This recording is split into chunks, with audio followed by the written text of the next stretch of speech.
প্রচুর পরিমাণে বৃষ্টি হলে অ্যালোভেরা গাছে কী কী সমস্যা হতে পারে সেই বিষয় নিয়ে আজকে আমরা আলোচনা করব।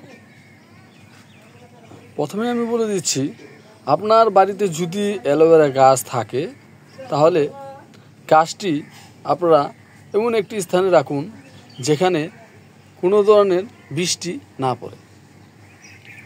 কারণ অ্যালোভেরা গাছে যদি বৃষ্টি পড়ে তাহলে মাটিটা ভিজে খ্যাতখ্যাতা হয়ে যায়। এর ফলে কি হয়? এর ফলে গাছের গোড়াটা আস্তে আস্তে পচে যায়। এই পচে গেলেই গাছটা দুর্বল হয়ে পড়ে, শুকিয়ে যায়। তারপরে ডালগুলো ঠিক এরকম মরে যায়, দেখুন এরকম মরে যাবে। তারপরে গাছে কালো দাগ পড়বে, দেখুন গাছে কালো দাগ পড়বে। এর ফলে গাছ ঠিক মতন বেড়ে উঠতে পারবে না। তাই আমাদেরকে গাছের গোড়াটা পরিপূর্ণভাবে যাতে ভিজা না থাকে সেদিকটা অবশ্যই লক্ষ্য রাখতে হবে। কারণ অ্যালোভেরা গাছ পানি বেশি একটা পছন্দ করে না। এরা মরুভূমির গাছ। এরা পানিটা আপনারা যদি সকাল এবং বিকাল দেখে শুনে তারপরে যদি এই পানিটা দিয়ে দেন তাহলে গাছে কোনো ধরনের সমস্যা হবে না। আর যাদের গাছে ঠিক এরকম ডাল শুকিয়ে গেছে তাহলে এটা কি করবেন?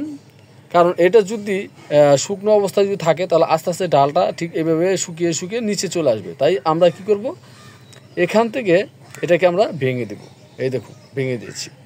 ঠিক এভাবে যদি আমরা প্রত্যেকটা ডাল যদি শুকানো ডাল যদি আমরা এইভাবে ভেঙে দিই তাহলে আর কোনো ধরনের সমস্যা হবে না।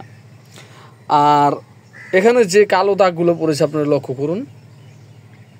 এই কালো দাগগুলো আমরা কিভাবে প্রতিরোধ করব? এই কালো দাগগুলো যা পড়েছে এগুলো থাকবে, তবে পরবর্তীতে যাতে না হয় তার জন্য আমরা 1 লিটার পানিতে খাবারের যে চুনটা পান দিয়ে খাই সেই চুনটা আমরা 1 চামচ 1 লিটারের মধ্যে নিয়ে তারপরে এটাকে আমরা 1 দিনের জন্য রেখে দেব।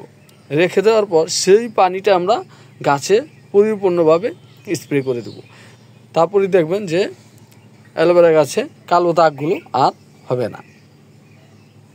তো বন্ধুরা, ভিডিওটি ভালো লাগলে অবশ্যই চ্যানেলটি সাবস্ক্রাইব করবেন, লাইক করবেন, শেয়ার করবেন, কমেন্ট করবেন।